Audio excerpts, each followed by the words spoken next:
I've already signed the divorce papers. Take a look and see if there are any issues with them. Chloe pushed the paper toward Carter, looking at the man who had caused her 25 years of agony in her previous life. Carter, who was reviewing documents from the military base, didn't even bother to look up. Are you throwing another tantrum? He dismissed. Didn't I tell you to wait until this training exercise is over before we talk about it? I'm not throwing a tantrum. I'm serious, she replied, her voice terrifyingly calm. Carter, let's get a divorce. This time, he finally lifted his head, his deep eyes brimming with disbelief. What did you just say? Chloe looked at him, recalling the moment right before her death in her past life. He had been holding Lauren, crying his heart out. Now, all she felt inside was a cold sneer. I said, let's get a divorce, she repeated. Hey everyone. Sometimes blindly sacrificing yourself in a marriage just turns you into an unpaid maid. Let's listen to how Chloe, a wife who suffered in silence for 25 years, decided to finally break out of her cage and start her life over. I won't take a single dime of our assets. The house, the cars, the savings, they all belong to you. I just want my freedom. Carter shot up from his seat, his tall frame casting a heavy shadow under the light. Chloe, are you crazy? Everything is fine. Why are you demanding a divorce out of nowhere? Everything is fine? Chloe recalled the painful memories of her previous life, remembering every sacrifice she had made for this family, and the ultimate ending where his mother and Lauren had teamed up to drive her to her grave. The hatred in her heart surged like a tidal wave. Carter, do you really think our marriage is perfectly fine? She stood up, looking him dead in the eye. You're home for no more than 3 days a month, and when you are, it's always just work, work, work. Your mother tells me every single day that I'm not good enough for you, and Lauren comes looking for you every few days, playing the childhood sweetheart card and acting like your bond is deeper than the ocean. Do you honestly think I still want to continue a marriage like this? Carter's expression shifted. What nonsense are you talking about? Lauren and I have absolutely nothing going on. She's just my squad mate. A squad mate? Chloe let out a cold laugh. Then explain to me why, every time she needs something, you immediately drop your work and rush over to help her. Why is it that when she says she wants my home-cooked braised pork, you order me to make it and deliver it to her? Why is it that when she was hospitalized, you stayed awake at her bedside for 3 days and 3 nights, yet when I had my appendectomy, you didn't even bother to show your face? With every word she spat out, Carter's face grew a shade darker. That's different. She doesn't have any family around. Enough, Chloe cut him off. Save your breath, Carter. We both know exactly who's in your heart. Since that's the case, why torture each other? You and Lauren are a match made in heaven. A crude, small-town woman like me shouldn't be an eyesore to you two anymore. After saying those words, Chloe felt as if a massive boulder weighing down on her heart had finally been lifted. In her past life, she had been far too foolish. For the sake of so-called love and this family, she had swallowed her pride and silently endured. 25 years of it, only to be rewarded with her husband's betrayal and her mother-in-law's viciousness. Lauren, that manipulative two-faced saint, had methodically backed her into a corner. Even when Chloe finally jumped off a building to end her own life, Lauren was still playing the innocent victim in front of Carter. Granted a second chance at life, she absolutely refused to make the same fatal mistakes again. Carter stared at her, the shock in his eyes deepening by the second. Chloe, what on earth is wrong with you today? These words don't sound like you at all. Everyone changes eventually. Chloe picked up the divorce agreement from the table. I've thought it all through. I'd rather break free early than suffer a lifetime in this loveless marriage. Don't worry, I won't take a single penny from you, and I won't do anything to jeopardize your career. I'll tell everyone that our personalities simply clashed, and we had an amicable split. Carter glared at her. That exact gaze reminded her of the way he had stared at her in her past life when he mistakenly thought she had betrayed him. But in this life, she was no longer afraid. Chloe, his voice dropped to a terrifyingly low pitch. Are you seeing someone else behind my back? Otherwise, how could you suddenly change like this? Chloe almost burst out laughing. He had been exactly the same in her previous life, always assuming it was someone else's fault, and never once reflecting on his own actions. Carter, not every woman is like Lauren. So understanding and capable of sympathizing with your work and supporting your career, she said. I am just an ordinary woman. What I need is a real husband, not just a husband in name only. Chloe placed the divorce agreement on the coffee table and turned toward the bedroom. Think it over carefully and sign it. I'll meet with a lawyer tomorrow to handle the relevant paperwork. Chloe, Carter roared from behind her. Stop right there. She paused without looking back. Carter, your military demeanor might work wonders on your soldiers, but it's useless on me. I'm not your subordinate, and you don't get to give me orders. Having said that, Chloe walked into the bedroom without a backward glance and locked the door tightly behind her. Outside, she could hear Carter's heavy, ragged breathing, followed by the loud crash of furniture being slammed. She knew he was furious, but she didn't care anymore. In her past life, his anger would have terrified her into trembling, prompting her to immediately apologize and beg for forgiveness. In this life, she would no longer subject herself to such misery. She sat on the edge of the bed, recalling the memories right before her rebirth. As a 50-year-old woman, she had stood on the hospital rooftop, her heart turning to ash as she watched Carter carrying a severely ill Lauren and frantically rushing toward the emergency department downstairs. By then, they had been married for 25 years. For all those 25 years, she had acted like a maid, taking care of this family and his mother, silently enduring every grievance and injustice. She had thought that as long as she was kind and forgiving enough, one day he would see her worth and truly love her. But it wasn't until that very moment that she finally realized some people would never change. The person Carter had loved all along was always Lauren. Chloe was merely a placeholder, a free maid. Meanwhile, his mother saw her as a thorn in her side, making things difficult for her time and time again, only hoping that she would leave on her own accord so Lauren could legitimately marry into the family. On that day, Lauren had deliberately faked fainting right in front of her. Carter hadn't said a single word. He just rushed Lauren to the hospital and stayed by her bedside all night, while Chloe was forgotten like an invisible entity. Having finally seen through the harsh reality of it all, she jumped off the rooftop. Yet, against all odds, she was reborn back to when she was 30 years old to this exact day. In this life, she absolutely refused to be that foolish woman who swallowed her pride and compromised herself just to keep the peace. Early the next morning, Chloe was awakened by a loud knocking on her door. "Chloe! Chloe! Open the door right now!" came the ear-piercing voice of her mother-in-law from outside. "You wretched brat! Instead of cooking breakfast early in the morning, you locked the door? Are you trying to starve me to death?" Chloe looked at the clock. It was only 5:30 a.m. In her past life, she would have been up early to cook by this time, terrified that if she was even a step too slow, the old woman would pick on her.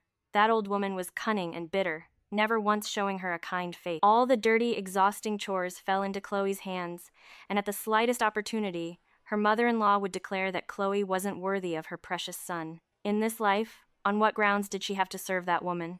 Chloe rolled over and went back to sleep. "Chloe, where the hell are you playing dead? Open the door for me." Her mother-in-law's voice grew louder. "Let me tell you, you're just a wild brat from the countryside. Marrying my son is a blessing your ancestors spent 8 lifetimes earning, and now you dare to put on airs with me? Do you want me to tell Carter to dump you?" Hearing those words, Chloe became fully awake. In her previous life, she had been subjected to these venomous words of hers.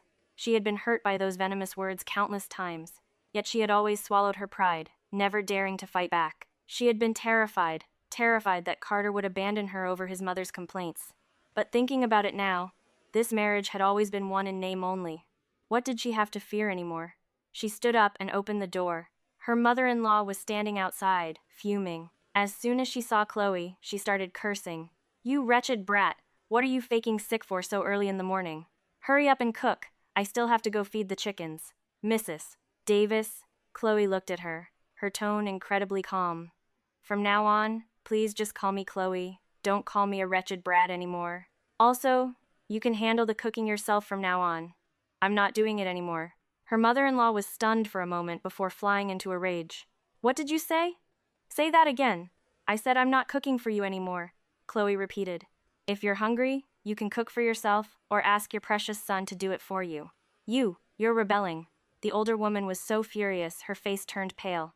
"Chloe, do you believe I'll call Carter right now and have him sort you out?" "Go ahead and call him," Chloe shrugged. "As it happens, I have something to say to him too." Her mother-in-law hadn't expected this reaction and was momentarily at a loss for words. She glared at Chloe as if she wanted to eat her alive. Just then, the sound of a car engine echoed from the yard. Chloe glanced through the window. It was Carter pulling in. He hadn't come home last night, likely staying over at the military base. Hearing the car, his mother immediately regained her confidence. "Carter is back. Let's see how he handles you once he finds out about this attitude of yours." Carter pushed the door open and walked in.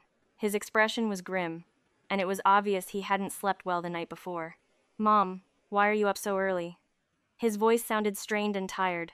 Carter, you're back just in time. His mother immediately tattled. Look at this good wife you married. She's fully grown her wings now.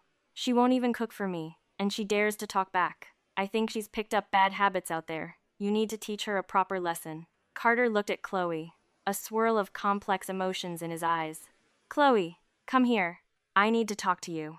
If you have something to say it here. She didn't move an inch. It's not like it's a secret that no one else can hear. Carter's expression darkened further. Chloe, don't push me to lose my temper. I'm not pushing you. She met his gaze evenly. I just think that since we're getting a divorce, it's better to put everything out in the open. Divorce? His mother's voice almost cracked. You two want a divorce? Carter, are you crazy? You are a man with a bright future. How can you get a divorce? This will ruin your career path.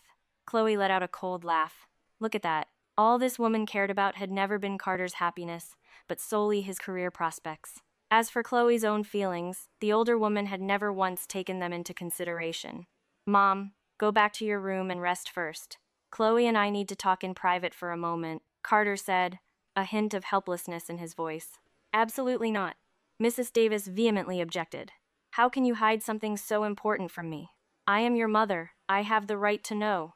Besides, look at Chloe's attitude right now. She clearly doesn't respect me as her mother-in-law at all. Chloe looked at the mother and son, feeling nothing but a sense of absurdity in her heart. In her past life, she had lived in this exact environment for 25 years, treading on thin ice every single day. Terrified of making the slightest mistake and being nitpicked by them, she had made herself increasingly subservient until she felt like she didn't even exist. She had foolishly believed that doing so would eventually earn their acknowledgement and respect. And the result?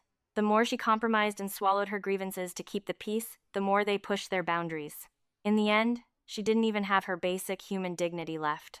Mrs. Davis, you're right. I truly don't consider you my mother-in-law anymore.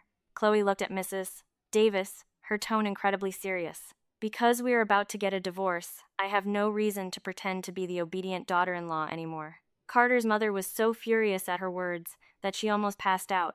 You wretched brat. And another thing, please don't call me a wretched brat, Chloe interrupted her. My name is Chloe. If you can't remember it, I can write it down on a piece of paper for you. Carter looked at her, the astonishment in his eyes growing deeper by the second. Chloe, what is wrong with you today? You were perfectly fine yesterday. How could you turn into this overnight? Everyone changes eventually. Chloe looked at him. I've thought it all through. This kind of life is not what I want. Rather than continuing to suffer, it's better to end it early. Carter, you absolutely cannot agree to this divorce. Mrs. Davis paced around frantically. Think about it. You are at a crucial point for a promotion. If you get a divorce right now, imagine the massive negative impact it will have on your career. Besides, if Chloe actually leaves, who is going to take care of me? My old bones can't handle all this torment. Hearing this, Chloe sneered inwardly. So, her mother-in-law was opposing the divorce not out of concern for their relationship, but because she was afraid of losing a free maid. It had been the exact same in her previous life. She had worked like a servant in this house for 25 years, and in the end, she hadn't even received a single kind word. Mom, please don't get worked up, Carter said, before turning his gaze to Chloe. Chloe, let's go into the room and have a proper talk. There's nothing left to talk about. She shook her head. I already said everything I needed to say yesterday. Carter, I know better than anyone who is truly in your heart. Since that's the case, why waste any more time? Chloe, Carter's voice rose. Can you stop being so unreasonable? Unreasonable? Chloe looked at him, a wave of profound sorrow rising in her heart. In her past life, every time she wanted to express her thoughts, he would call her unreasonable. Every time she was upset over something regarding Lauren, he would tell her she was making a mountain out of a molehill. Every time she hoped he could spend more time with her, he would accuse her of not understanding his work. In the end, she hadn't even dared to express her own emotions, terrified of being labeled as unreasonable. Carter, let me ask you a question, Chloe said, staring at him. If Lauren were to show up here right now and say she needed you, what would you do? Carter froze. Why are you asking this? Answer me, she demanded firmly. Carter remained silent for a few seconds before replying, Chloe, Lauren is just my squad mate. She's here all alone right now, with no family or friends. Helping her is just the right thing to do. So, if she needed you, you would still go and help her, wouldn't you? At this, Carter hesitated slightly. Chloe smiled, though her heart felt like dead ashes. You see? Even you know the answer. Carter, let's just get a divorce. Let's part ways amicably while we still have some dignity left, before things turn ugly. Right at that moment, the sound of footsteps echoed from the yard outside, followed by a gentle, soft female voice. Carter, are you home? I have something urgent to talk to you about. It was Lauren. Chloe looked at Carter. His expression changed instantly, a flash of panic appearing in his eyes, as if he were wondering why she was there. Mrs. Davis immediately snapped out of her daze and called out loudly, Lauren, come on in. It's freezing outside. Lauren pushed the door open and walked in, still wearing that pitiful look that always made people's hearts melt. She was wearing a white sweater, her face slightly pale, looking incredibly pathetic. Carter, I'm so sorry to bother you two. She cast a brief glance at Chloe, a fleeting look of triumph flashing in her eyes before she quickly concealed it. I really had no other choice but to come find you. Lauren, what happened? Mrs. Davis asked with deep concern, treating Chloe entirely like thin air. I might be getting transferred away. Lauren bit her lip, her face full of grievance. My superiors said my work performance isn't good enough. They want to transfer me to a remote area. Carter, I don't want to leave here. I can't bear to part with it, she said, her eyes turning red. Chloe watched all of this coldly, feeling nothing but a sense of absurdity in her heart. In her previous life at this exact moment, she still hadn't known Lauren's true colors. She had foolishly sympathized with her and even actively encouraged Carter to help her. Thinking back on it now, just how stupid had she been? Lauren, don't cry. Whatever it is, just tell us slowly. Mrs. Davis hurriedly comforted her. Carter is the regiment commander. He will definitely find a way to help you. Lauren looked toward Carter, her eyes filled with anticipation. Carter, can you help me? I really don't want to leave here. She didn't finish her sentence, but her meaning was abundantly clear. Carter shot Chloe a glance before saying to Lauren, Lauren, I'll figure something out about this. Don't worry. Really? A look of joy appeared on Lauren's face. Carter, you're so good to me. I knew you wouldn't just leave me to fend for myself. Chloe watched this scene, her heart as cold as ice. It had been the exact same in her past life.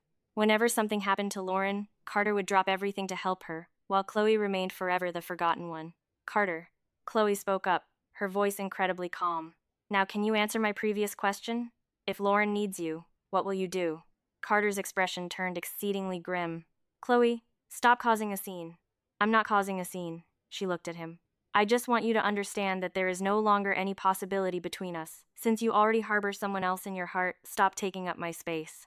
Lauren seemed to only just notice the tense atmosphere in the room. She looked at Chloe, then back at Carter, and asked with feigned innocence, What's wrong? Did I come at a bad time? No. Lauren, you came at the perfect time. Chloe looked at her with a bright smile. I'm just getting ready to divorce Carter. From now on, you two can be together openly and honestly. There's no need to sneak around anymore. Lauren's expression changed instantly. Chloe, what are you talking about? Carter and I are just normal friends. Please don't misunderstand. Misunderstand? Chloe let out a cold laugh. Lauren, do you think I'm an idiot? Lauren was startled by her words. She hadn't expected Chloe to be so direct. In her past life, Chloe had been so easy to bully. Every time Lauren deliberately acted intimate with Carter in front of her, Chloe had only known how to endure it in silence, never daring to confront her head-on. Now that she had suddenly become so strong-willed, Lauren was momentarily at a loss for how to deal with her. Chloe, how could you say such a thing? Lauren's eyes grew red again, looking incredibly wronged. Carter and I really are just squad mates. I have never once thought about ruining your marriage. Is that so? Chloe stared at her. Then explain to me why, every time you have an issue, you go looking for him? Why is it that when you were sick, he stayed by your bedside at the hospital for 3 days and 3 nights? Why is it that whenever you say you want to eat something, he orders me to cook it and bring it over? Lauren's face grew even paler. I just don't have anyone else to rely on. Stop acting, Chloe cut her off. Lauren, your acting skills are truly top-notch. It's just a pity that I no longer wish to play along with you. Carter's face turned livid. Chloe, that is enough. Lauren is here all alone, and it's not easy for her. What is wrong with me helping her out? Of course, there's nothing wrong with it. Chloe nodded. That's why I'm choosing to grant you two your wish, and voluntarily step aside. This is better for everyone, isn't it? Chloe. Carter was absolutely furious. What is wrong with you today? You haven't been acting normal since yesterday. Did someone on the outside say something to you? Chloe looked at him, feeling nothing but a sense of absurdity in her heart. Even now, he still believed someone had instigated her, never once considering that the problem might lie with him. This was Carter, always self-righteous, always believing he was never wrong. No one said anything to me. Chloe looked at him. I've just thought things through. Carter, our marriage was a mistake from the very beginning. You didn't marry me because you loved me, but because in that situation, you needed a wife. And I married you because I thought I could change you, that I could make you love me. She paused for a moment before continuing. But so many years have passed. You are still you, and I am still me. You harbor someone else in your heart, while I am wasting my youth on a man who doesn't love me. What is the point of continuing like this? The room fell terrifyingly quiet. Everyone was shocked by her words. Chloe. Carter's voice was a bit hoarse. Say no more, she waved her hand dismissively. My mind is made up. The divorce agreement is on the coffee table. Think it over and sign it. I don't want any of your assets, and I won't badmouth you to anyone on the outside. Let's just part ways amicably. Lauren stood off to the side, listening. She was probably overjoyed on the inside, but she still had to feign her innocent act. Chloe, please don't fight because of me. I'll leave now. There's no need to leave. Chloe looked at her. You can stay right there and keep them company. As it happens, I need to go out for a bit anyway. Saying that, she grabbed her coat and walked out. Chloe, where are you going? Carter called out after her. To find a lawyer, she replied without turning her head. If you refuse to sign, I'll take legal action. You wouldn't dare, Carter roared. She stopped and turned to look at him. Just watch and see if I dare. With that, she left without looking back. The moment she stepped out of the house, she took a deep breath. The feeling of freedom was wonderful. In her past life, she had been like a prisoner in that house, treading on thin ice every single day, terrified of doing something wrong. Now, she could finally live for herself. She got on a bus and headed straight to the most renowned law firm in the county. Hello, I'd like a consultation regarding a divorce, she told the lawyer who received her. The lawyer was a middle-aged man in his 40s, looking very professional. Please have a seat. May I ask what your specific situation is? Chloe briefly recounted the situation between her and Carter, naturally omitting the supernatural part about her rebirth. Based on what you've described, you have sufficient grounds to file for divorce? The lawyer said seriously. However, you need to consider this carefully. A divorce will have a certain impact on both parties, especially for your husband, as a military officer. It could negatively affect his career prospects.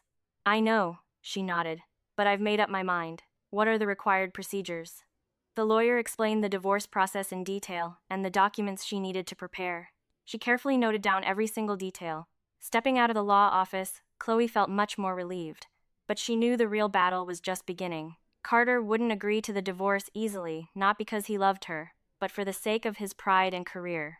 Mrs. Davis would be even more opposed. She needed Chloe as her free maid. As for Lauren, she would pretend to be innocent on the surface, but behind the scenes, she would definitely try every possible way to stop the divorce. That was because Lauren enjoyed this ambiguous relationship. She could reap the benefits of Carter's attention without having to shoulder any responsibilities. But in this life, Chloe wouldn't let them get their way anymore. She had the advantage of rebirth. She knew exactly what tricks they would use. More importantly, she no longer cared. She had loved, she had hated, and she had despaired. Now, she just wanted to live for herself. By the time Chloe returned home, it was already afternoon. A jeep she had never seen before was parked in the yard. It looked like a military vehicle. She pushed the door open and walked in, discovering several men in military uniforms sitting in the living room. Carter sat off to the side, his expression extremely grim. Chloe, you're back, Mrs. Davis said when she saw her. The expression on the older woman's face was complex, a mix of resentment and a slight attempt to curry favor. Come over here quickly, we have guests. Chloe looked at the officers. Among them was a man who appeared to be of a very high rank. The insignia on his shoulders had more stripes than Carter's. This must be the regiment commander's wife, right? The high-ranking officer stood up and said to her with a smile, I am Director Thompson from the military base's political department. I've heard a lot about you. Chloe nodded in greeting. Hello, Director Thompson. Ma'am. Director Thompson's tone was very gentle, but she could feel the heavy weight behind his words. I heard there is a bit of a misunderstanding between you and your husband. It's normal for couples to argue, but you shouldn't act impulsively.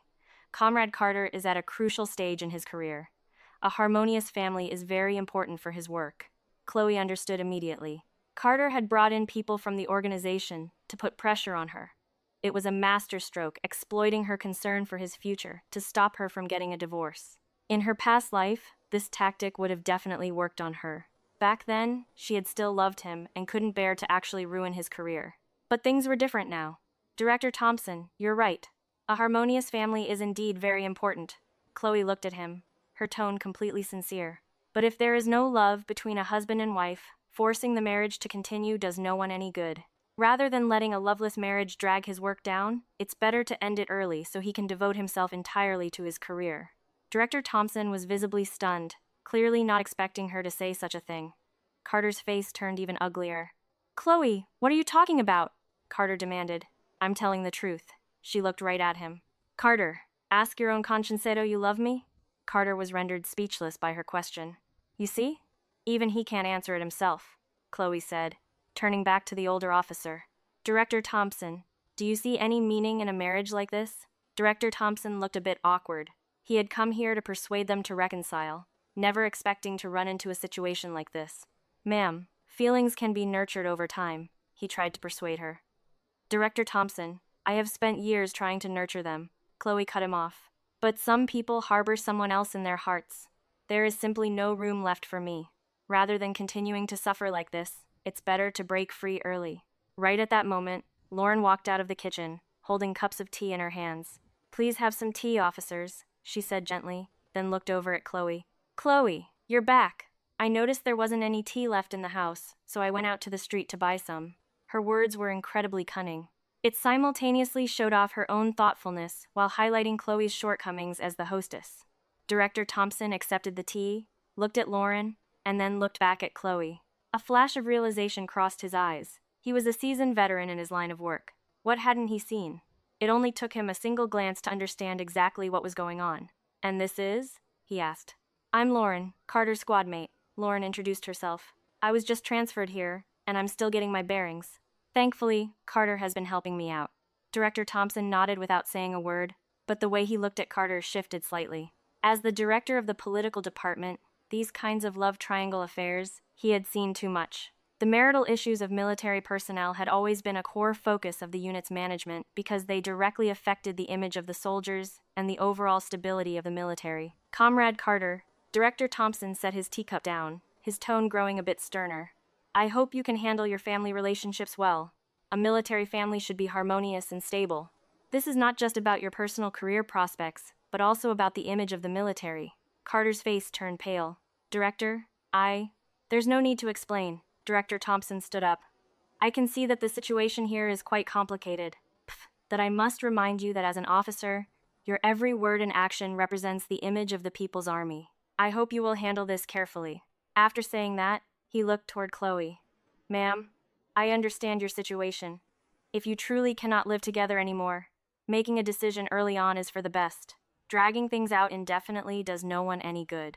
Chloe hadn't expected Director Thompson to say such a thing, and was a bit surprised. Director Thompson led the other officers away. As he left, he cast a glance at Lauren, his eyes full of underlying meaning. After they left, the atmosphere in the living room became even heavier. Mrs. Davis glared at Chloe, wishing she could eat her alive.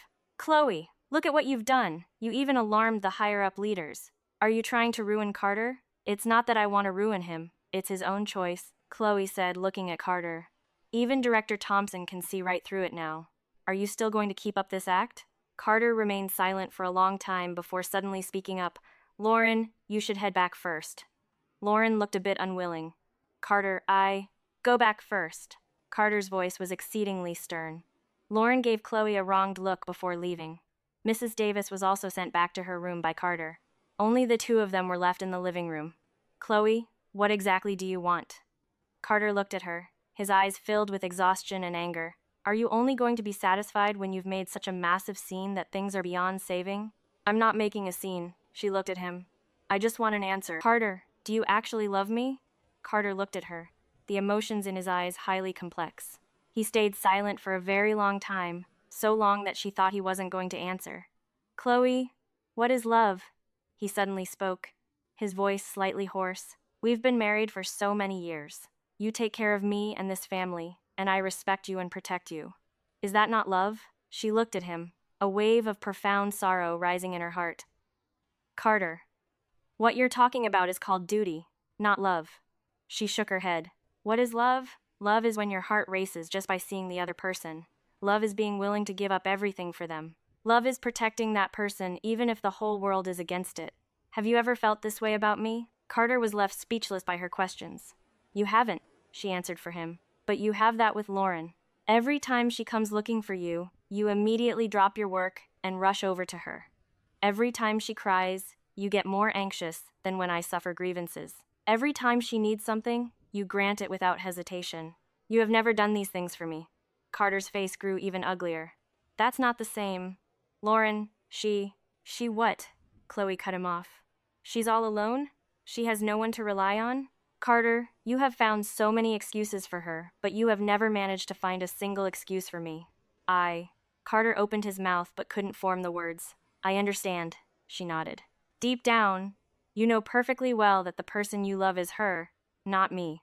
Since that's the case, why continue to torture each other? Let me go so you can chase after the person you truly love, and I can start over and find happiness of my own. Chloe, things aren't as simple as you think. Carter's voice carried a hint of helplessness. I'm a soldier. I can't just act on a whim. Even if I have feelings for Lauren, I can't just throw you away. Hearing him finally admit his feelings for Lauren, Chloe actually felt a sense of relief wash over her instead. So, you plan on living your whole life like this? She looked at him. Maintaining a marriage on the surface while carrying on an endless entanglement with her behind my back. Carter, who do you think this arrangement is good for? Carter remained silent. It's no good for me, because I have to endure the pain of knowing my husband loves someone else. It's no good for you, because you don't get the love you truly desire. And it's no good for her, because she can only ever be a mistress in the shadows, never able to step out into the light. She continued, instead of all three of us suffering together, we might as well end this all sooner rather than later. But, Carter tried to object. There are no buts. Chloe stood up. Carter, I've made up my mind. Let's get a divorce and give each other a fresh start. Right at that moment, frantic knocking echoed from outside. Carter, Carter. It was Lauren's voice, sounding extremely urgent. Open the door quickly. I have an emergency. Chloe looked at Carter. A flash of panic flickered across his face. Go open the door, she said, wanting to see what kind of emergency it was this time. Carter hesitated for a moment before going to open the door. Lauren burst in, tears streaming down her face, looking completely panicked. Carter, we're in trouble, she sobbed. I just received a notice I'm being transferred away tomorrow. They said it's an emergency transfer order that cannot be delayed. Carter's expression shifted drastically. Why is it so sudden? I don't know either. Lauren cried even harder. Carter, I don't want to leave here. I don't want to leave, everyone. With that, she moved as if to throw herself into Carter's arms. Chloe stood by coldly watching all of this, feeling nothing but absurdity in her heart. In her past life at this exact moment, Lauren had put on this exact same act. She had deliberately manufactured a sense of urgency to trick Carter into thinking she was really going to be transferred, thereby triggering his protective instincts. As a result, Carter had bought it completely, running back and forth everywhere for her, even willing to use his entire network of connections. In the end, of course, it had succeeded. Lauren not only avoided being transferred, but she was even assigned to a better position. And Chloe? Throughout the entire ordeal, she had been treated like an invisible entity, forced not only to endure the sight of them being intimate, but also to pretend to be understanding.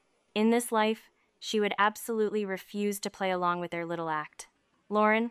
Chloe spoke up, her voice very calm. You said you're being transferred tomorrow? Lauren nodded through her tears. Yes, the transfer order has already come down. It can't be changed. Then where are you being transferred to? Chloe continued to ask. To the Northwest. Lauren sobbed more miserably. The conditions there are so harsh, and I'm just a woman. Where in the Northwest? Chloe pressed. Lauren froze, clearly not expecting Chloe to ask for details. The Border Defense Unit. Chloe smiled. Lauren, your lying skills are still as poor as ever. What? Both Lauren and Carter stared at her in shock. You claim you're being transferred to a border defense unit in the Northwest, so can you tell me who signed the transfer order? Which department issued it and which specific company? Chloe looked straight at her. These basic details are written very clearly on any transfer order, Chloe said. Lauren's face instantly turned pale. I was too nervous, so I didn't look closely. Is that so? Chloe let out a cold laugh. Then why don't you bring the transfer order out and show it to us? I left the transfer order at the dorms, Lauren stammered. Then let's go get it now, Chloe said, standing up. With something this important, of course we have to double check. Lauren was in a complete panic. No need. I'll go get it myself. Let's all go together. Chloe looked at Carter. You want to see the transfer order too, right? Carter looked at Lauren, suspicion beginning to form in his eyes. Although he was blinded by his feelings, he was still a military officer and was very familiar with these procedures. Now that Chloe had pointed it out, he also realized the suspicious gaps in her story. Lauren, where is the transfer order? He asked. Lauren's tears flowed even harder. Carter, don't you believe me? Why would I lie to you? I'm not saying you're lying. Carter's tone turned serious. I just want to see the specific details of the transfer order. That's the only way I can help figure out a solution for you. Lauren was completely speechless, only able to stand there and cry. Watching this scene, Chloe felt incredibly satisfied. Finally, Carter was starting to suspect her. Seeing that her lie was exposed, Lauren just gave up. Fine, I admit it, I lied. She wiped her tears, glaring at Chloe as she spoke. I didn't receive any transfer order. I just wanted Carter to pay a little more attention to me. Is that so wrong? Carter's face turned livid. Lauren, how could you do this? How could I do what? Lauren's voice became shrill. Carter, I really like you. I really can't bear to leave you. But you're already married. I could only use this method to get your attention. Am I wrong? She sounded sincere enough, but to Chloe's ears it was just nauseating. Lauren, you are wrong. Completely and utterly wrong. Chloe said, looking at her. You knew full well that he had a wife, yet you deliberately tried to ruin someone else's marriage. Do you think a love like that has any meaning? Ruin what? Lauren sneered. Chloe, look at yourself. Your marriage was a mistake from the very beginning. He never loved you in the first place.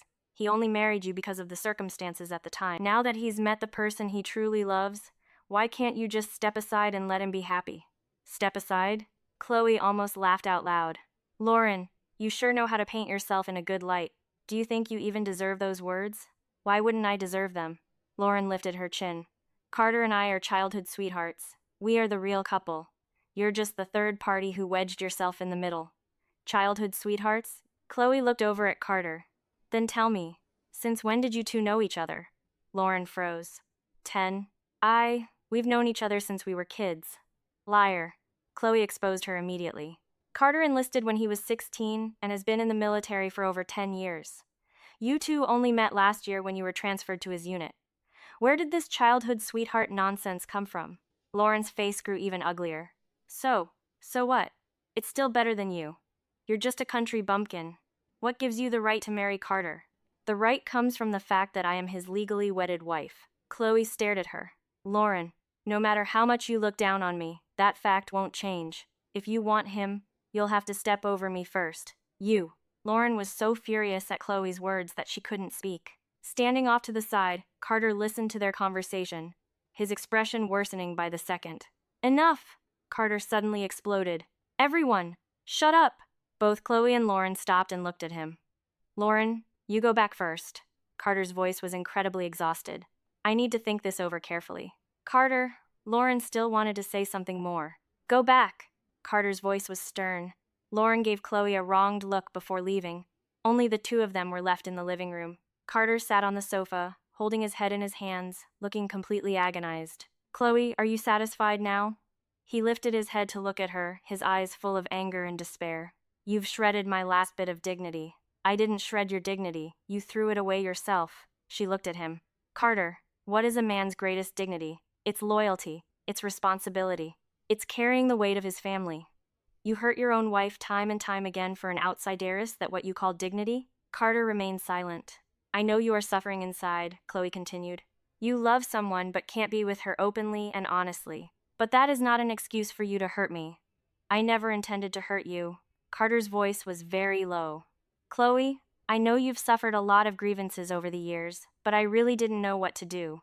Well, you know now, don't you? She asked. Carter looked at her, his eyes filled with complex emotions. Do you really want a divorce? Yes, she nodded. This is what's best for both of us. But, Carter still wanted to say something. There are no buts. Chloe cut him off. Ask your own conscience. If it weren't for me, would you be pursuing Lauren? Carter fell silent. You would, she answered for him. So why not give yourself a chance right now? Why make all three of us suffer? Right at that moment, Mrs. Davis came out of her room. Have you two said enough? She glared at Chloe angrily. Chloe, how much longer are you going to keep making a scene? Carter works hard enough already. Can't you just behave yourself for once? Mom, please stop talking, Carter said, sounding somewhat helpless. Why shouldn't I speak? Mrs. Davis grew even angrier. This Cloyer family has fed her for so many years, and now that she's fully grown her wings, she wants to kick us aside? There's no way it's going to be that easy. Hearing those words, a fire of fury ignited in Chloe's heart. Mrs. Davis, you're mistaken. She looked at the older woman. It's not that I want to kick you all aside, it's that you have never treated me as family. All these years, I've been living in this house like a maid, doing the heaviest work and enduring the most grievances. Now that I don't want to do it anymore, you say my wings have grown? You were a maid to begin with, Mrs. Davis blurted out. A little country bumpkin. Marrying my son was your blessing. What more do you want? As soon as those words came out, even Carter was stunned. Mom, how could you say that? He frowned. Am I wrong? Mrs. Davis argued self-righteously. What skills does Chloe even have? Without our family, would she be where she is today? And now she dares to demand a divorce from us? She's nothing but an ungrateful wretch. Chloe looked at the mother and son, feeling nothing but a sense of absurdity in her heart. In her past life, she had been hurt by such words countless times. Every time, she had cried from the injustice, only to continue enduring it. Thinking back on it now, how could she have been so stupid? You're right, I really should thank you all. Chloe looked at Mrs. Davis with a bright smile. Thank you for letting me see clearly what reality is and what human nature truly looks like. Chloe, what do you mean by that? Mrs. Davis was startled by her smile. Nothing at all. Chloe retracted her smile. I've just figured something out, Mrs. Davis. You've never seen me as a daughter-in-law. In your eyes, I'm just a free maid. Since that's the case, why should I continue to play along in this charade? You? Mrs. Davis was left speechless by her words. Mom, go back to your room and rest first, Carter said, a bit of a headache coming on. Why should I go to my room? Mrs. Davis was unwilling to back down. This is my house. I can say whatever I want. Chloe, let me tell you, don't even think about getting a divorce. You married into this family, so you belong to this family. Want to leave? Keep dreaming. You can't stop me. Chloe looked at her. Legally speaking, marriage is voluntary. You have no right to force me to stay here. The law? Mrs. Davis sneered. You're a country brat. What do you know about the law? Besides, even if you really get a divorce, where can you go? Back to that poor, dumpy little corner of yours. Where I go is none of your concern. Chloe stared at her. I just want to ask you one question. If I really leave, what is it that you will miss me as a person, or the meals I cook? Mrs. Davis was stunned by her question. What you can't bear to let go of is the fact that I wash your clothes and cook for you every day. You'd miss having someone serve you, right? Chloe continued. As for me as a person, you've never cared about me, not even once. I, Mrs. Davis wanted to retort but couldn't find the appropriate words, because everything Chloe said was the truth. Mom, you're really going too far, Carter finally spoke up. Chloe has sacrificed so much for this family over the years. You shouldn't speak to her like that. Carter, why are you siding with an outsider? Mrs. Davis looked at him in disbelief. She's demanding a divorce from you, and you're still defending her? I'm not siding with anyone. Carter looked exhausted. I just think it's time to face reality. What reality? Mrs. Davis panicked. Carter, you can't get a divorce. Think about your future. Think about your reputation. My future? Carter let out a bitter laugh. Mom, how do you think Director Thompson looked at me today? He already saw that there's a problem with our marriage. Continuing like this is what will truly damage my future. Mrs. Davis was left tongue-tied by his words. Besides, Carter glanced at Chloe. Chloe is right. Forcing a loveless marriage to continue does no one any good. Hearing him say this, Chloe felt a bit surprised. She hadn't expected Carter to figure things out so quickly. In her past life, he had persisted for a very long time, only regretting his actions after she was dead. So, what you mean is, Chloe asked, probing, you agree to the divorce? Carter looked at her, his eyes holding a sense of relief but also full of reluctance. Chloe, let's part ways amicably. What? Mrs. Davis shrieked. Carter, are you crazy? I'm not crazy. I've just thought things through. Carter looked at his mother. Mom, don't interfere in this anymore. This is between Chloe and me. How can I not interfere? Mrs. Davis wailed. Carter, if she leaves, who is going to take care of me? Who is going to cook and do the laundry for my old bones? Mom, you're only in your 50s, and your health is still very good, Carter interrupted her. Besides, didn't you always complain that Chloe's cooking wasn't good? Now you can cook for yourself. Mrs. Davis grew even angrier. Carter, how could you treat me like this? I raised you, and this is how you repay me? Mom, I will still fulfill my filial duties to you, but I can't let Chloe suffer grievances just to be a dutiful son. Carter's attitude was very resolute. This is decided. Chloe watched this scene, her emotions a tangled mess. In her past life, Carter had never spoken up for her like this, much less gone against his mother for her sake. Now he had done it, but they were about to get a divorce. Life was truly full of irony. Since you've agreed, when should we go do the paperwork? She asked. Tomorrow, Carter said. I've already requested a leave of absence. All right. Chloe nodded. Mrs. Davis continued to sit there, wailing and screaming, but neither of them paid any attention to her. Chloe, there's one more thing, Carter suddenly said, regarding the division of assets. I already told you, I don't want anything, she cut him off. The house, the savings, the cars, they all belong to you. I just want my freedom. But, Carter hesitated slightly. There are no buts. Chloe looked at him. I don't want to have any more entanglements with you. A clean break is best for both of us. Carter looked at her, complex emotions swirling in his eyes. Chloe, do you hate me? She thought for a moment, then shook her head. I don't hate you. Hatred stems from having expectations, and I don't have any expectations left. Then, Carter still wanted to say something. I just want a fresh start, she said, looking right at him. We are both still young. We both still have the chance to find our own happiness. Carter remained silent for a long time before finally nodding. All right, I understand. Right at that moment, another knock came from the door outside. Who is it? Carter frowned.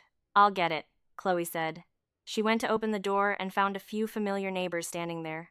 Chloe, we heard. Did something happen at your house? An older female neighbor asked with concern. What's going on? Only then did Chloe realize that they had been speaking too loudly earlier, and the neighbors had overheard. In this day and age, divorce was still a very rare occurrence, let alone for a military family. This matter would soon be the talk of the town. It's nothing major, just a minor disagreement between husband and wife, she replied politely. A minor disagreement? The neighbor didn't seem convinced. But we heard someone crying. Chloe turned her head to look back. Mrs. Davis was still in there, wiping her tears. My mother-in-law isn't feeling well, Chloe explained.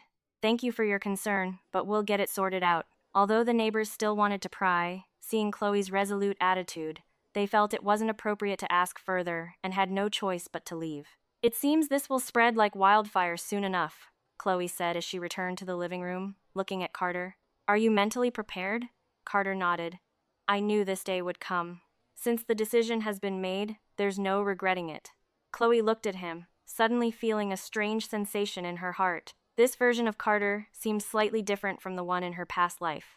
Early the next morning, they went to the Civil Affairs Bureau to process the divorce. Since they had reached an agreement and there were no property disputes, the procedure went very smoothly. The moment she held the divorce certificate in her hands, an indescribable sense of relief washed over her. The marriage that had chained her down for 25 years in her previous life was finally over. Chloe, Carter looked at her, holding his copy of the divorce papers. What are your plans for the future? I haven't figured it out yet. She shook her head. First, I'll leave this place and go somewhere else to start over. If you need any help, you can come to me, Carter said. Chloe looked at him, feeling a bit conflicted. Carter, we're divorced now. It's best if we just don't contact each other from now on. Carter was taken aback, then nodded. All right. They parted ways right at the entrance of the Civil Affairs Bureau. Carter returned to his military unit, while Chloe went back to the house to pack her things.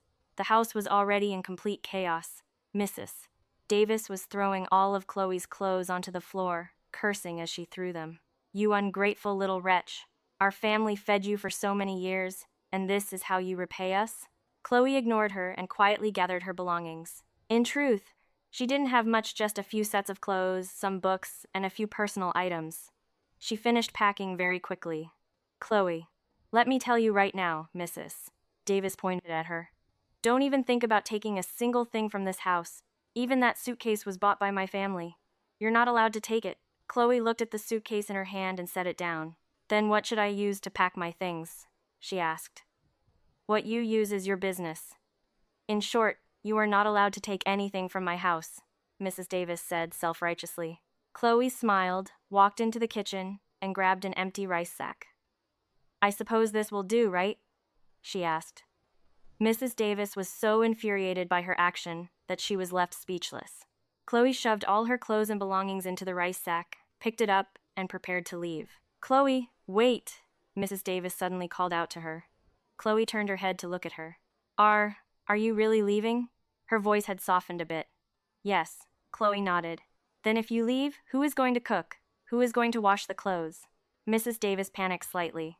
You can do it yourself or hire a maid, Chloe replied. Hiring a maid costs a lot of money. Mrs. Davis grew frantic. Then do it yourself. Chloe looked at her. Mrs. Davis, before you got married, didn't you live like that too? Mrs. Davis was rendered completely speechless. Goodbye. Chloe carried the rice sack and left without looking back. The moment she stepped out the door, she took a deep breath. The feeling of freedom was wonderful. She went to a hotel in the county town, rented a room, and began to consider her plans for the future. In this era, it was not easy for a divorced woman to live independently, especially for a rural woman with no skills like herself. But she had the advantage of rebirth. She knew what was going to happen in the future and knew which businesses could make money. More importantly, she no longer wanted to rely on anyone else. On the third day, while she was sitting in her hotel room reading a newspaper, there was a sudden knock on the door. She opened it to find Lauren standing there. What are you doing here? Chloe frowned. I want to talk to you. Lauren's attitude seemed very sincere. May I come in? Chloe hesitated for a moment, but still let her in. Chloe, I came to apologize to you, Lauren said as soon as she walked through the door. This is my fault. I shouldn't have ruined your marriage. Chloe looked at her, sneering inwardly. In her past life, at this exact moment, Lauren had come looking for her, just like this, pretending to be remorseful, but actually coming to gloat. There's no need for an apology. Chloe looked at her. Everything is already over, but my conscience won't let me rest. Lauren bit her lip. Chloe, I know you hate me, but I truly never thought about ruining anything. I just like Carter too much. Chloe stared at her. Lauren, do you even know what it means to like someone? Lauren froze. What do you mean? Truly liking someone means wishing for their happiness, even if it means suffering yourself. Chloe looked at her. And what about you? In order to have him, you resorted to any means necessary to hurt his wife and destroy his family. That's called being selfish, not liking someone. Lauren's expression changed. You didn't come here to apologize. You came here to gloat, didn't you? Chloe exposed her immediately.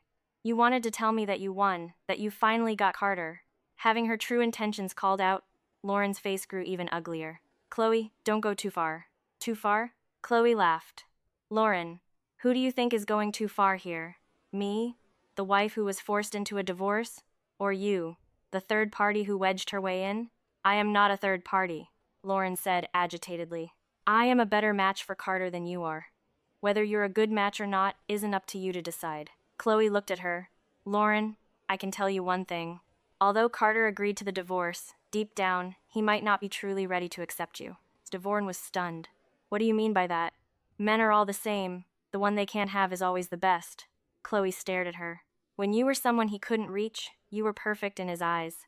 But once you actually become his woman, he will start noticing your flaws. When that time comes, do you really think he'll still treat you the way he does now? Lauren's face turned pale.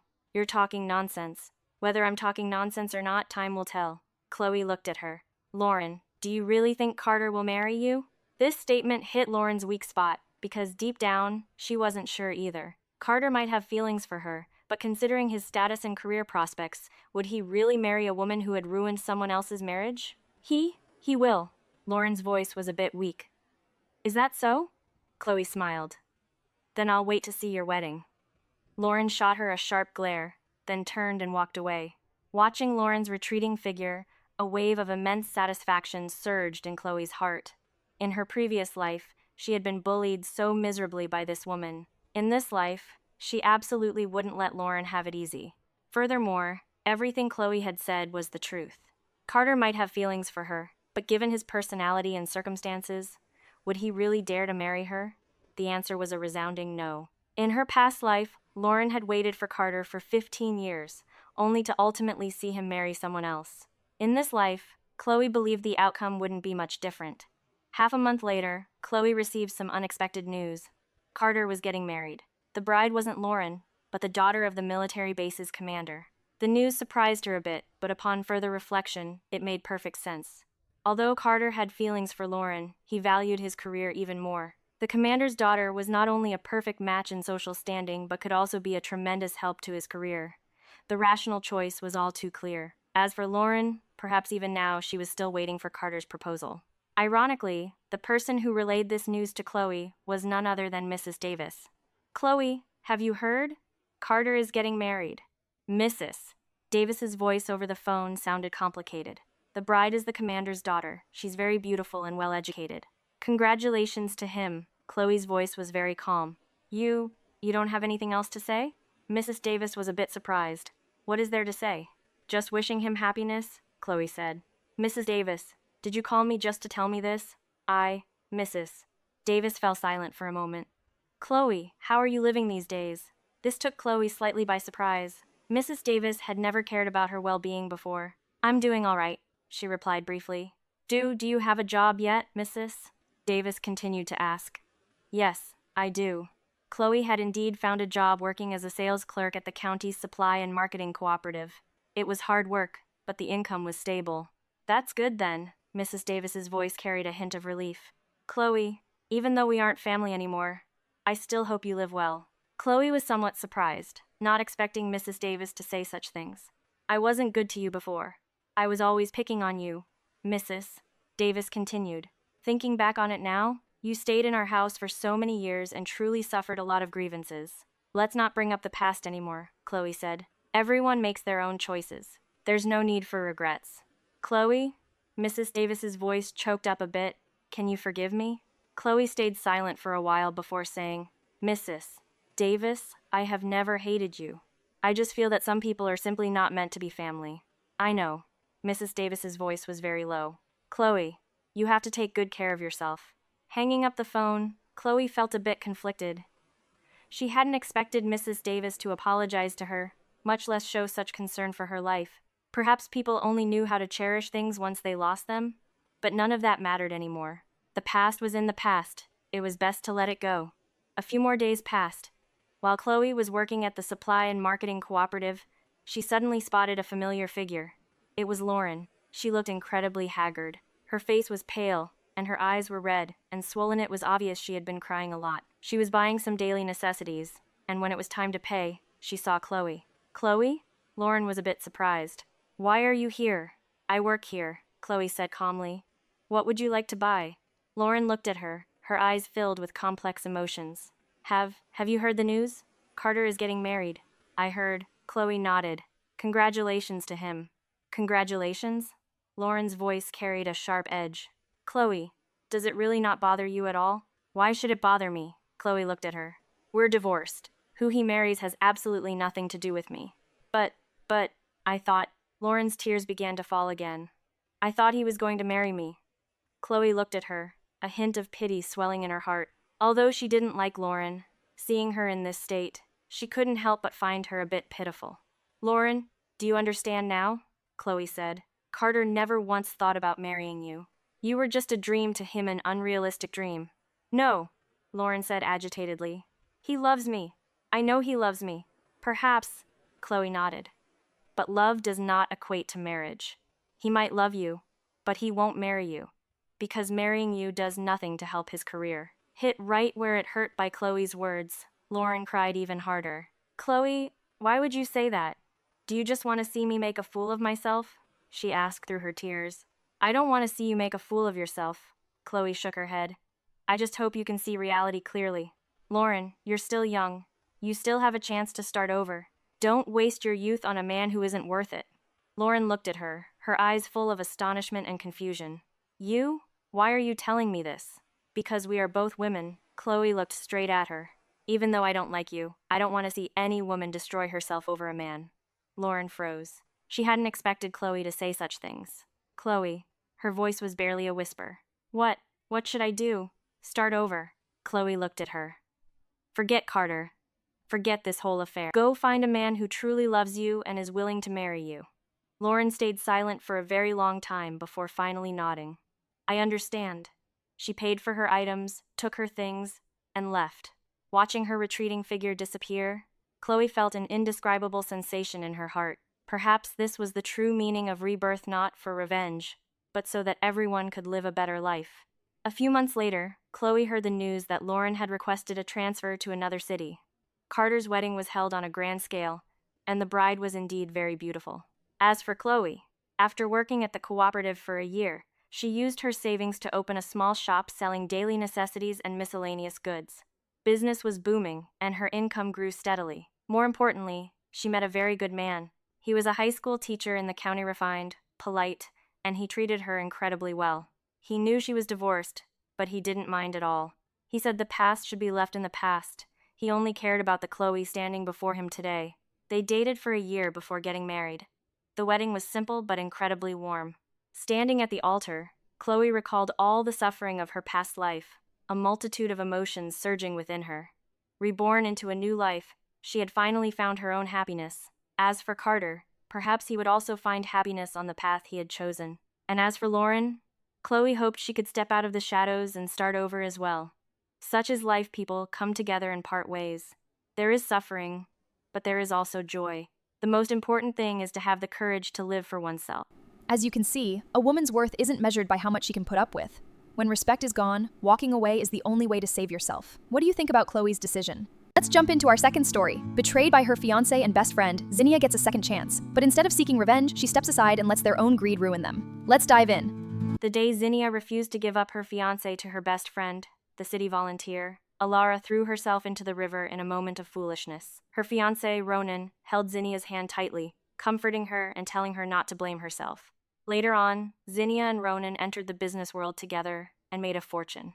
But just as Zinnia was immersed in her happy marriage, Ronan suffocated their newborn baby right in front of her eyes.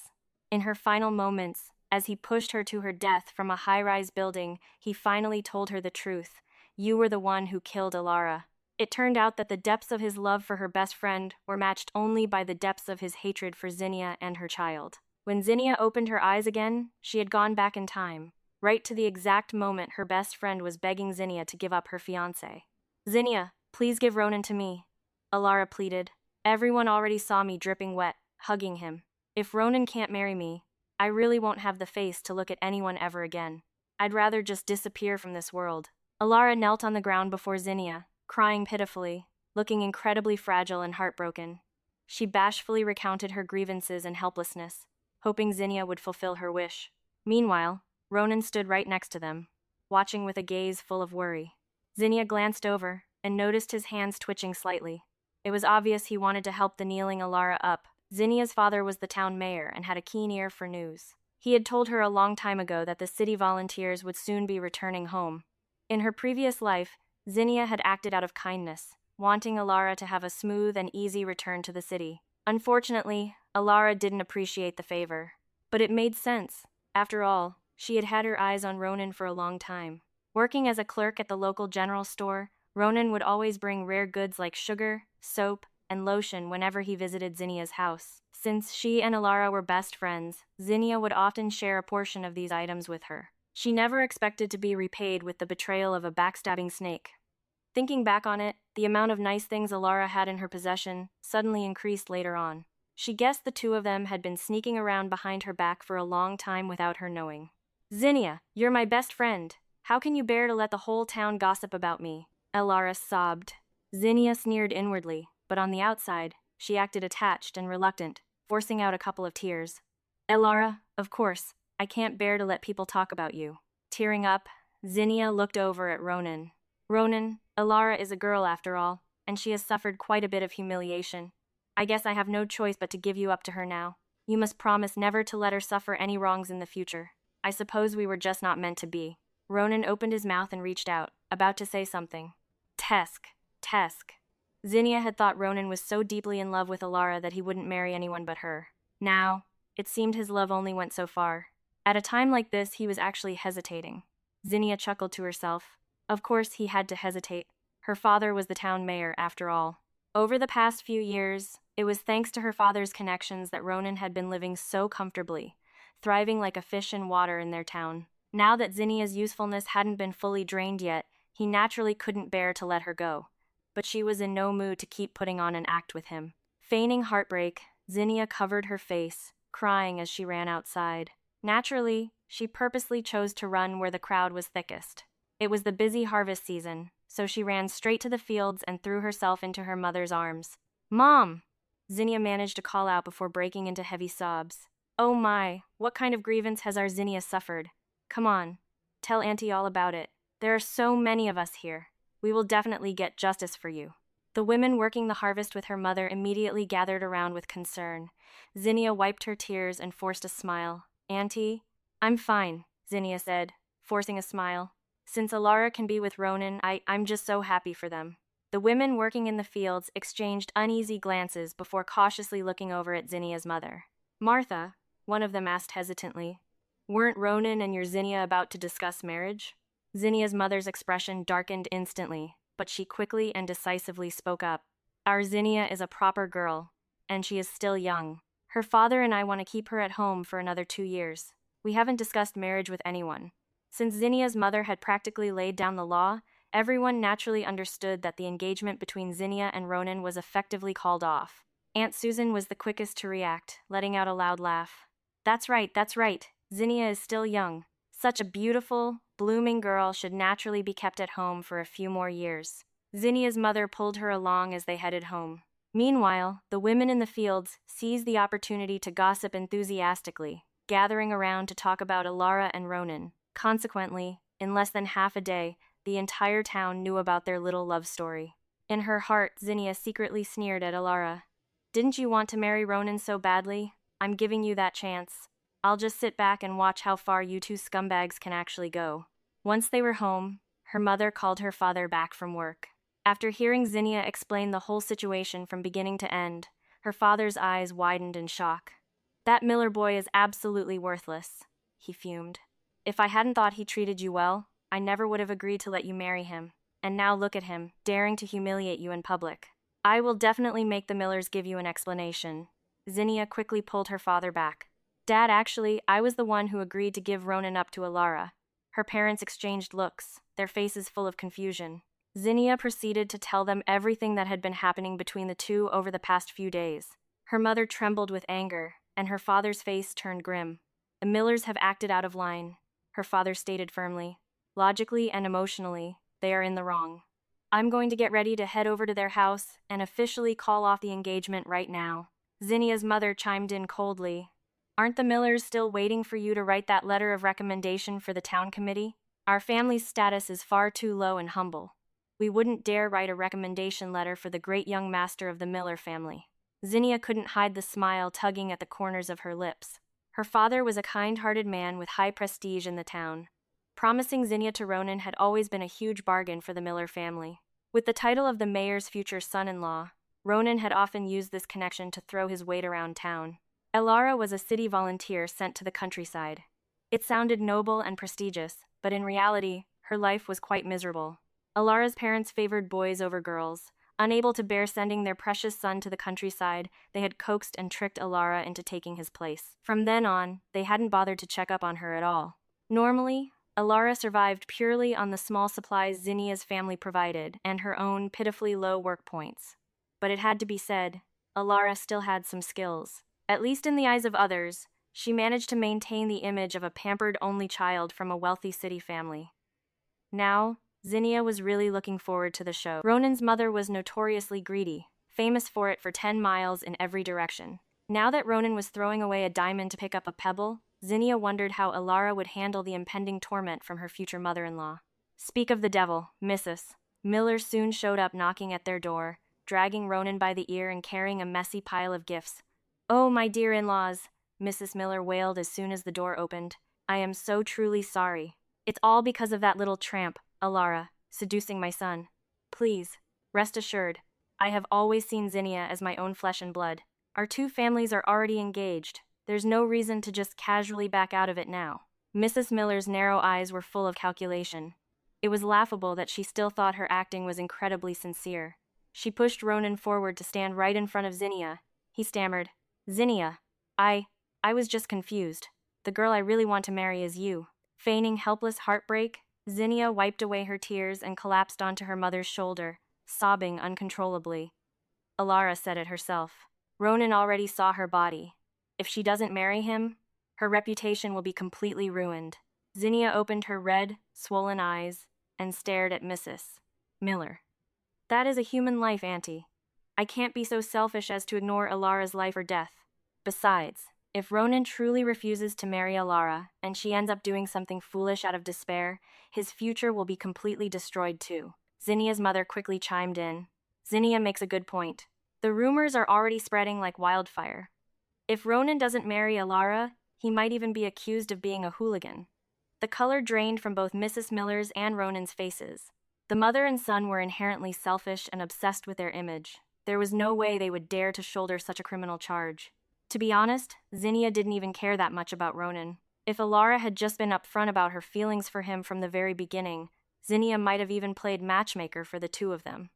Up until today, she had truly considered Alara her closest friend. She had also always known about Alara's arrogant, delusional nature, which was why she had previously advised her to wait a little longer.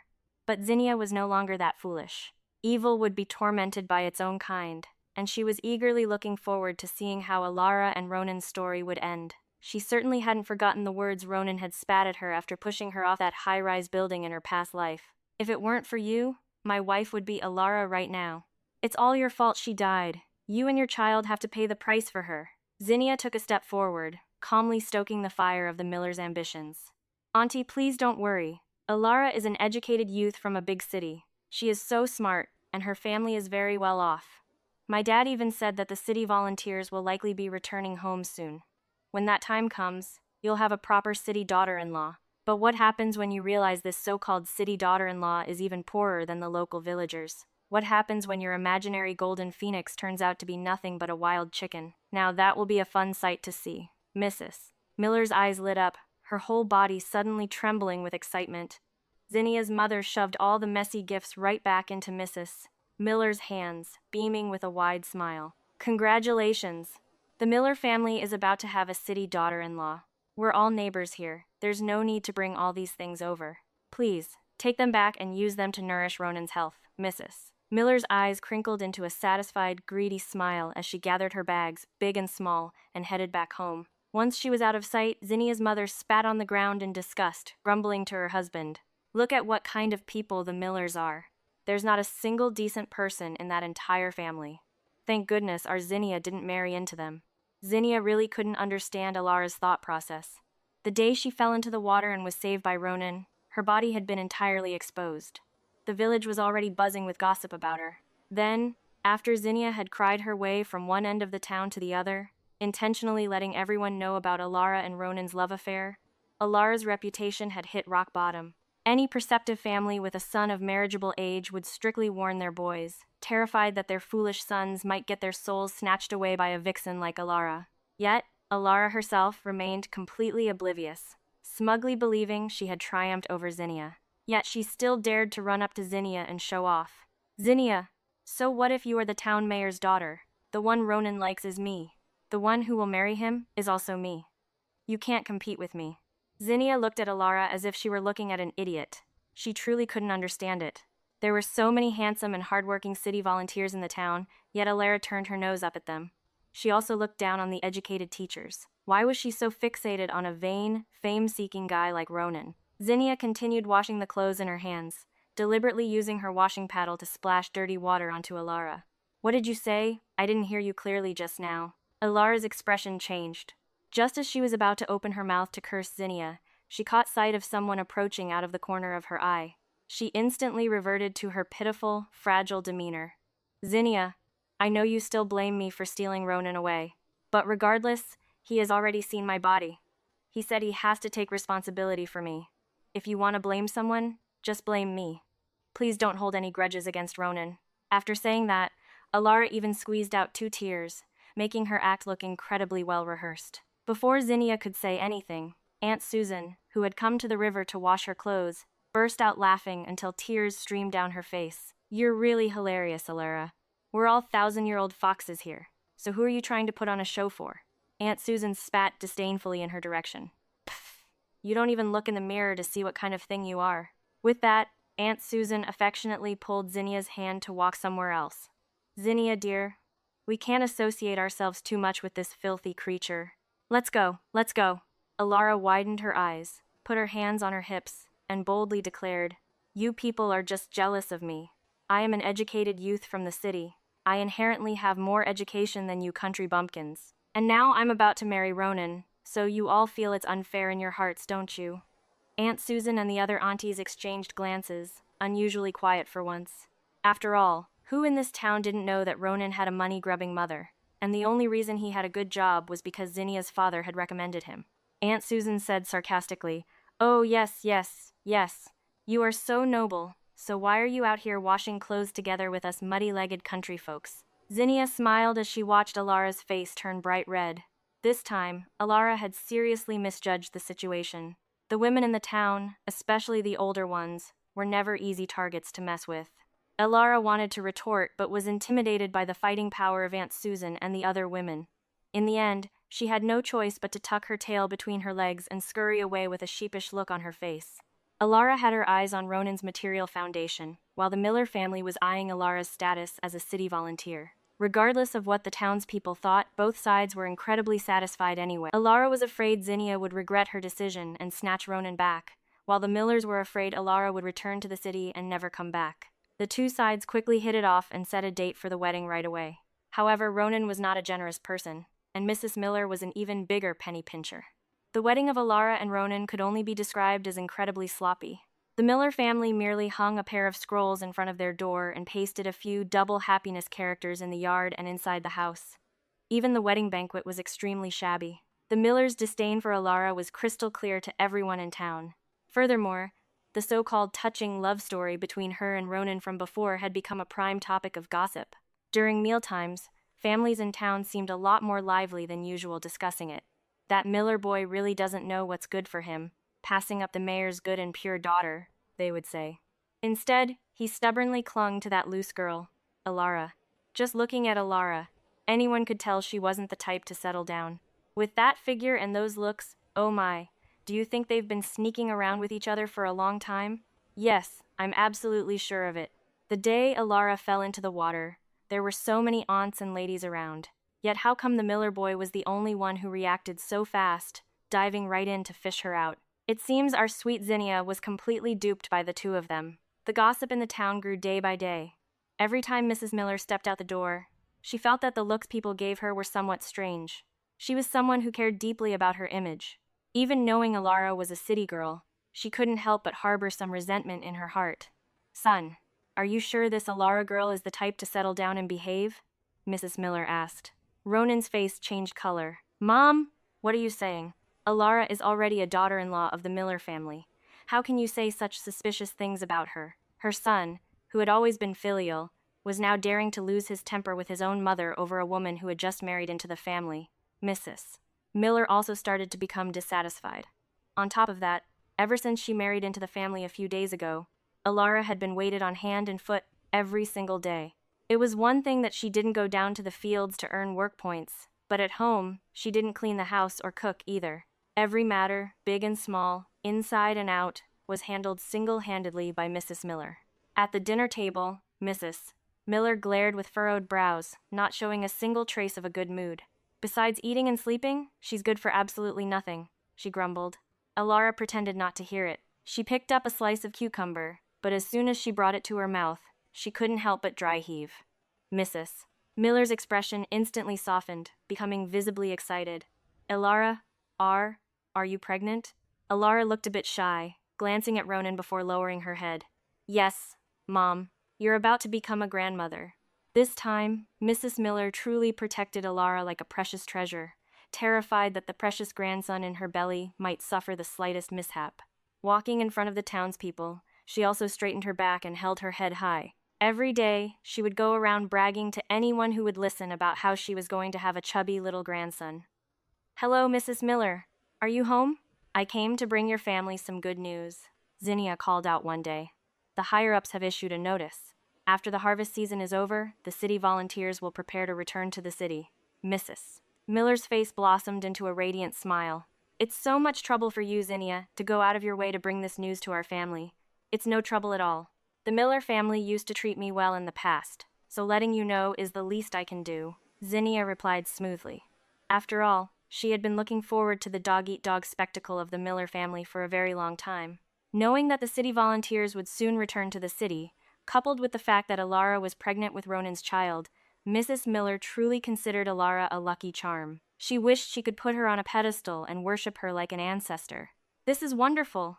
Alara will soon be able to go back to the city to work. Alara, dear, your belly is going to start showing soon. Shouldn't we inform your parents? Mrs. Miller suggested. Alara's hand, which had been stroking her belly, suddenly froze. Her eyes darted around a few times before she grabbed her stomach and cried out, "Ouch! Ouch! Mom, Ronan, my stomach hurts so much!" After a flurry of panic and commotion, Alara lay on the bed, pretending to have her eyes closed. Ronan deliberately asked for half a day off to take care of her, mainly out of fear that something might happen to the child in her belly. Because in his mind, since Alara was pregnant with his child, he would definitely be able to go with her to the city in the future. Humming a tune, Ronan carried some nourishing food as he walked down the road heading home. He felt as if he were at the absolute peak of his life. With a beautiful woman in his arms and a child on the way, he would soon be able to leverage his wife's family's influence to get an even better job. Ronan was incredibly smug and overjoyed. But that joy was abruptly cut short when he overheard an argument between a married couple. The female city volunteer angrily pushed her husband away. "Once the harvest season is over, I have to go back to the city. I cannot keep this baby. When I get back there, the higher-ups will assign jobs. It's a rare opportunity. If I show up with a pregnant belly, how am I going to get a share?" Ronan felt his ears ringing. It turned out the higher-ups wouldn't assign jobs to pregnant female volunteers. Panic set in. He grabbed the nourishing food he had bought and sprinted home as fast as his legs could carry him. Mrs. Miller was in the kitchen boiling eggs for Alara when she suddenly saw her son rush in breathlessly. "Oh my, what are you in such a panic for? You're not acting mature at all," she scolded. Panting heavily, Ronan gasped.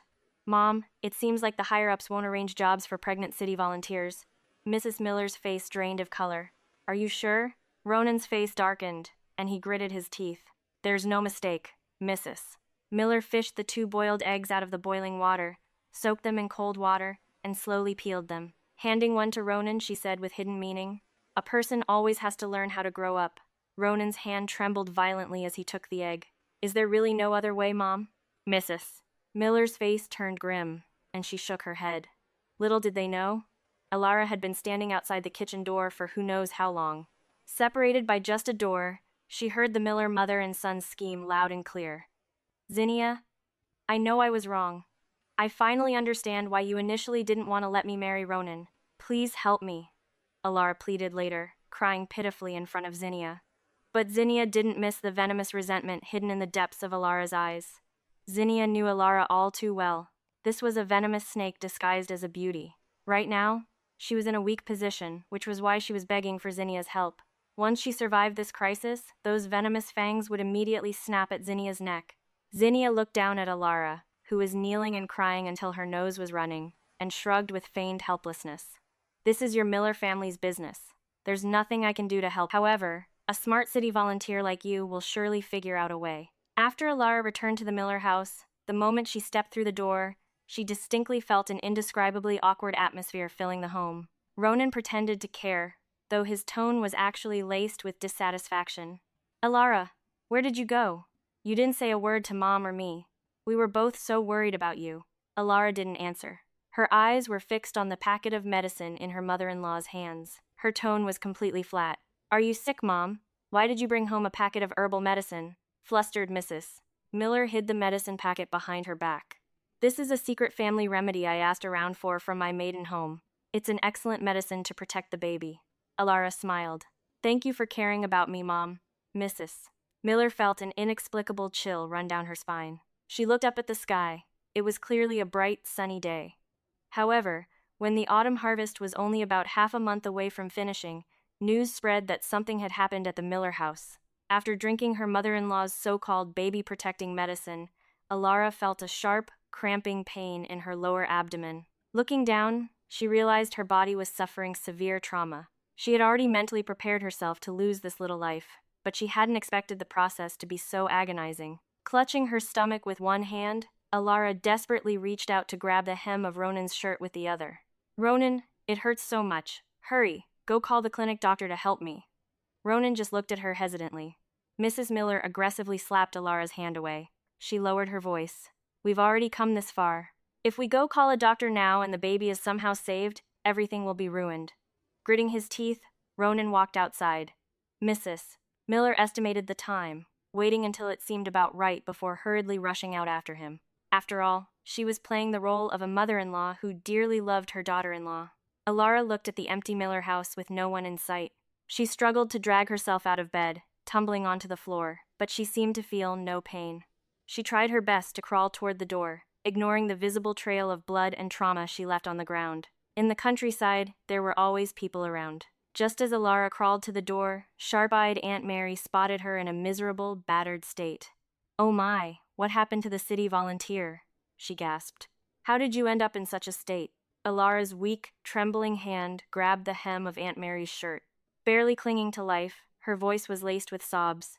"Aunt Mary, please help me. Please go call the town mayor here.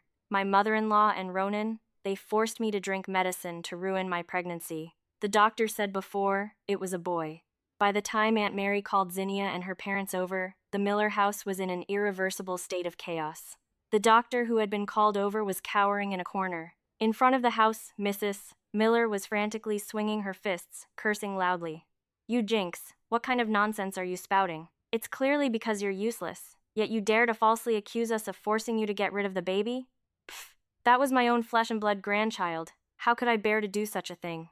Alara had been beaten until she was gasping for her last breaths, looking as if she wouldn't make it. Ronan only dared to stand frozen on the sidelines, awkwardly mumbling, "Mom, Alara, stop fighting, you two." In the end, it was Zinnia's father who cleared his throat twice and stepped forward to put an end to the chaos. However, the Miller family had become completely infamous after this incident. Mrs. Miller became synonymous with wickedness, and Ronan earned the reputation of a coward. Although Alara was in a pitiful state, because her reputation had been terrible beforehand, not many people sympathized with her. After that huge commotion, Alara's body completely broke down. Since she was no longer pregnant, her mother-in-law naturally didn't hold back or pamper her anymore. Every day, they would gang up to berate her, even forcing her to go down to the fields to earn work points before she had properly recovered from the miscarriage. If she didn't, they would cut off her meals. In just a few days, Alara was tormented by the old Mrs. Miller until she was incredibly emaciated, hardly looking human. On top of that, Zinnia deliberately revealed Alara's family background in front of a few other city volunteers. A few kind-hearted volunteers, wanting to help her escape the clutches of the Miller family, directly sent a letter to the White family. The old white couple was shrewd in the ways of the world. When asking for directions to the Miller house, they merely said they were visiting relatives. The honest villagers enthusiastically led the way, bringing the Whites right to the door. Today, Alara hadn't gone down to work in the fields. She was truly extremely exhausted and unwell. Mrs. Miller could also see her frailty, and afraid it would bring bad luck if Alara died in their house, she had no choice but to let her stay home to start the fire and cook. As soon as Alara opened the door, she saw the furious faces of her parents' people, who were supposed to be hundreds of miles away. Her face turned pale. "Mom? Dad? Why are you two here?" Mrs. White scoffed coldly, directly pinching the soft flesh on Alara's arm. "You still have the nerve to ask me? You wretched girl. You've completely ruined the White family's reputation. Who gave you permission to marry a country bumpkin? How much of a bride price did they give you? They caused you to miscarry, and there's no compensation at all." Every word that poured out of Mrs. White's mouth was about money. She didn't care in the slightest whether Alara lived or died. In the eyes of the White family, there was only money. They shoved Alara aside and swaggered into the house. Although Ronan was just an ordinary peasant, he had worked at the cooperative for many years, bringing home quite a few good things every year. Mrs. Miller was also a shrewd and calculating woman, so the family's actual wealth was not insignificant. Mr.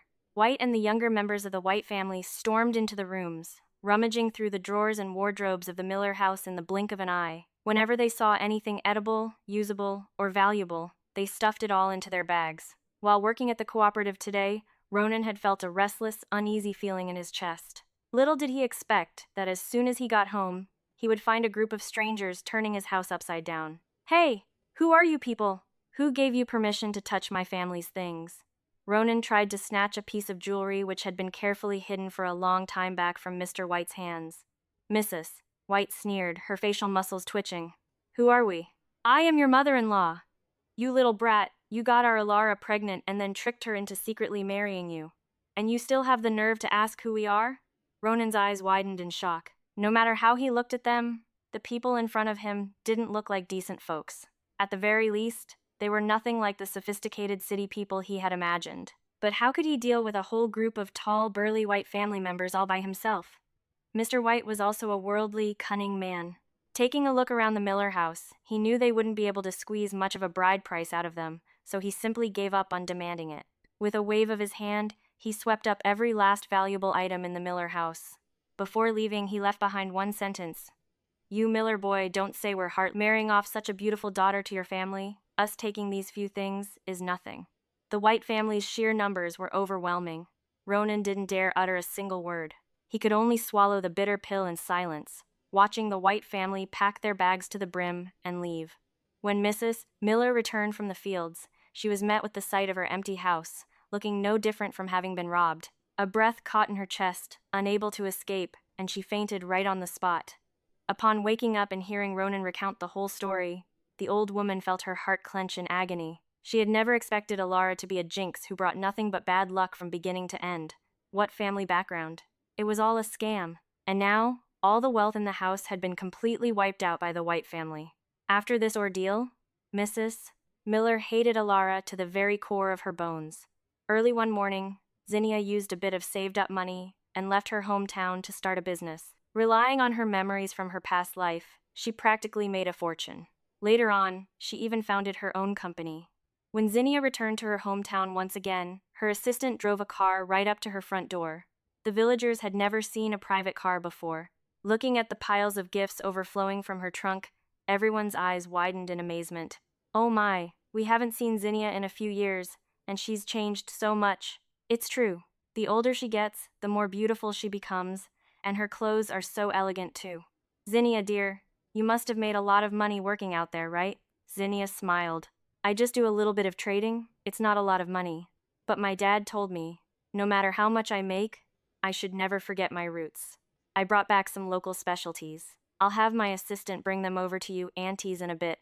Hearing this, everyone finally dispersed, though still lingering reluctantly. In the distance, Zinnia caught a glimpse of a man in dirty clothes, sneaking a look at her. Catching her eye, he panicked and ran away in fear. With his limping leg and that disheveled, wretched appearance, he looked exactly like a stray dog.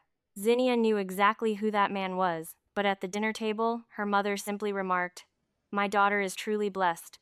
It's a good thing we cut ties with the Miller family so early on. You have no idea what a disaster their family turned into." Zinnia poured her mother a glass of the red wine she had brought back and said indifferently, "Mom, try this.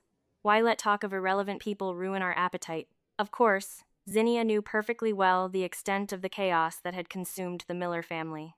As times changed and progressed, the local cooperative had long since declined and shut down. Ronan's job was no longer a cushy gig. Before long, he lost his position and became completely unemployed. Coupled with the fact that all of the Miller family's valuables had been swept clean by the Whites, the Millers had long been reduced to absolute poverty. Ronan's temper grew increasingly foul. He started drinking to drown his sorrows. As a result, in a drunken stupor one day, he accidentally crossed paths with some local hooligans, got into a brawl, and ended up having his leg broken. Eventually, there was a time when Ronan wanted to be intimate with Alara, but she refused him. In a fit of rage, Ronan raised his hand and beat her. From then on, things spiraled completely out of control. Alara desperately wanted to run away, but Mrs. Miller guarded her with intense strictness. Her previous physical trauma had already severely depleted her health. Now, with her mother-in-law giving her meager scraps for food and the relentless, endless beatings she endured, where would she find the strength to escape? Alara regretted her choices to the absolute core. Because of a man like that, she had thrown away her chance to return to the city and ruined her own body. Now, she had to suffer beatings and verbal abuse every single day, treated as nothing more than a punching bag for their anger. In the end, Alara's tears could no longer be held back, pouring down her face. On an ordinary night like any other, Alara could no longer bear to live this kind of life. She sneaked into the kitchen and ravenously devoured the entire breakfast her mother-in-law had prepared for Ronan for the following day. Then, she took a rope and chose the most extreme method to end her own life right in front of Ronan's bed. The next morning, the moment Ronan opened his eyes, he was met with Alara's pale face and cold expression, her body entirely devoid of warmth. Just like that, Ronan lost his mind and went completely insane. Looking at the state of the Miller house, it was now reduced to 4 bare walls. Old Mrs. Miller toiled away alone, earning a few pitiful work points to feed her deranged son, until one day, the old woman never woke up to make breakfast for Ronan again. The Miller family was left with nothing but a madman. Every day, he scavenged through the garbage for food or fought stray dogs for scraps. Later on, at a time when no one was paying attention, the madman disappeared from the town. Everyone simply guessed that he had died somewhere in a ditch. Zinnia met her husband when she was 30 years old. By that time, she had already brought her parents to live with her in the capital city so they could enjoy an early retirement. Her father's daily routine consisted of carrying his birdcage for walks, tending to his bonsai trees, and playing chess in the park. One day, Zinnia went to call her father home for dinner, only to find his wrist firmly grasped by his chess buddy. Her father's chess partner was an incredibly interesting old man. He had a great personality but terrible chess etiquette. He was a poor player but deeply addicted to the game. Whenever he lost, he would instantly demand a take-back. No, that won't do, the old man protested. Wait, let me change my move. If I make this move, I'll definitely win. Her father teased him. Old man, you've already asked for 3 takebacks today. No more takebacks for you. The old man rolled his eyes, casually reached over, and pulled the tall young man standing next to him right in front of Zinnia's father. I'll use this stinky brat to pay off my debt for this chess move to your family. Today, I absolutely must take my move back. Julian straightened his suit jacket, extended his hand toward Zinnia, and smiled warmly. Hello, CEO Zinnia. Your reputation precedes you. The story that followed unfolded incredibly naturally, leading to a perfect and happy ending. So satisfying! Zinnia showed that toxic bonds ruin themselves. By walking away and focusing on own success, she attracted a much better life. What would you do? Comment below.